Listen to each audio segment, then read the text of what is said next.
Deborah was a prophet of the God of the Israelites, the fourth judge of pre-monarchic Israel, counselor, warrior, and the wife of Lapidoth according to the Book of Judges chapters 4 and 5. The only female judge mentioned in the Bible. Deborah led a successful counterattack against the forces of Jabin, king of Canaan, and his military commander Sisera. The narrative is recounted in chapter 4. Judges chapter 5 gives the same story in poetic form. This passage, often called the Song of Deborah, may date to as early as the 12th century BC and is perhaps the earliest sample of Hebrew poetry. It is also significant because it is one of the oldest passages that portrays fighting women, the account being that of Jael, the wife of Heber, a Kenite tent maker. Jael killed Sisera by driving a tent peg through his temple as he slept. Both Deborah and Jael are portrayed as strong, independent women. The poem may have been included in the Book of the Wars of the Lord mentioned in Numbers chapter 21 verse 14. In Hebrew, her name translates as B. The Deborah number, a dimensionless number used in rheology, is named after her. Biblical narrative.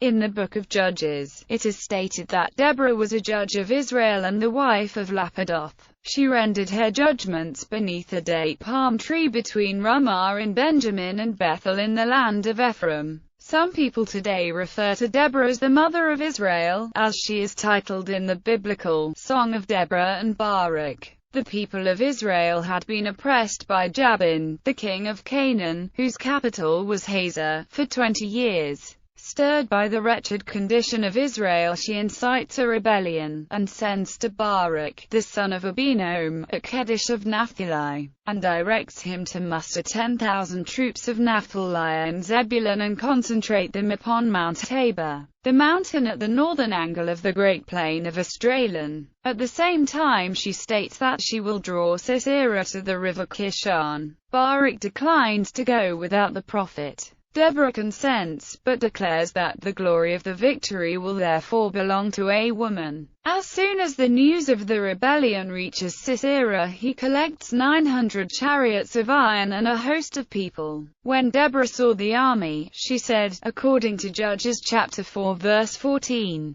"Go, this is the day the Lord has given Sisera into your hands. Has not the Lord gone ahead of you?" So Barak went down Mount Tabor, with 10,000 men following him. As Deborah prophesied, a battle is fought, and Sisera is completely defeated. He himself escapes on foot, while his army is pursued as far as Harosheth of the Gentiles and destroyed. Sisera comes to the tent of Jael, and he lies down to rest. He asks for a drink, she gives him milk, and while he is asleep she hammers a tent pin through his temple. The biblical account of Deborah ends with the statement that after the battle, there was peace in the land for 40 years. Traditional Jewish chronology places Deborah's 40 years of judging Israel from 1107 BC until her death in 1067 BC. The Dictionary of World Biography. The ancient world claims that she might have lived in the period between 1200 BC to 1124 BC, based on archaeological findings.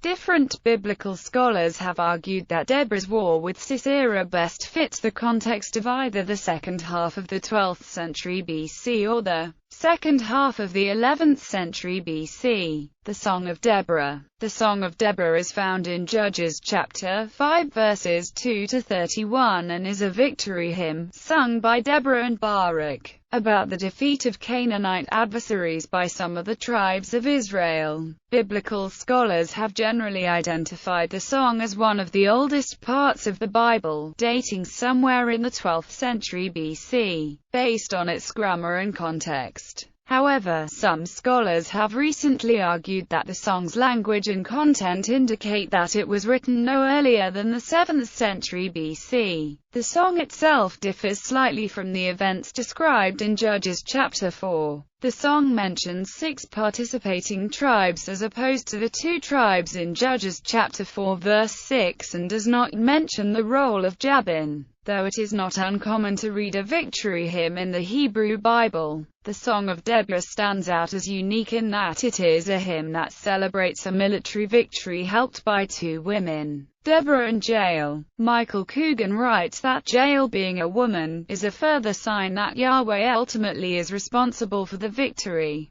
The mighty Canaanite general Sisera will be sold by the Lord into the hand of the woman, the ultimate degradation. Biblical context. After the death of Joshua, the tribe of Judah led the tribe of Simeon in a campaign against the Canaanites and Perizzites, defeating Adoni-Bezek at Bezek. Then they marched against Kiriath-Arba and defeated 3 more kings. The descendants of Hobab the Kenite, father-in-law of Moses, accompanied Judah into the wilderness of Negeb but later left to live with the Amalekites. Judah did not take Ashkelon, or Ekron. The Canaanites continued to hold Beth-shean, Dor, and Ibalim. Zebulun was unable to drive them out of Kitron or Nahalol, nor could Asher drive out the inhabitants of Akko, Sidon, Aksib, or Rehob. The Amorites drove back the Danites into the highlands. Jabin, a king of Canaan, reigned at Hazor, and the commander of his army was Sisera, who lived in Harosheth Hagoyim. The accounts in Judges chapter 4 and 5 tell the story of a battle at Tanach near the river Kishon. Few allies among the southern tribes could come to the assistance of Deborah and Barak. Israel, which the Song of Deborah and Barak numbers at 40,000 spears, was unavailable except for forces from the tribes of Ephraim, Machir, Zebulun, Issachar, and Naphtali. While Sisera is said to have had 900 iron chariots, the Song of Deborah implies that heavy rain rendered them ineffectual.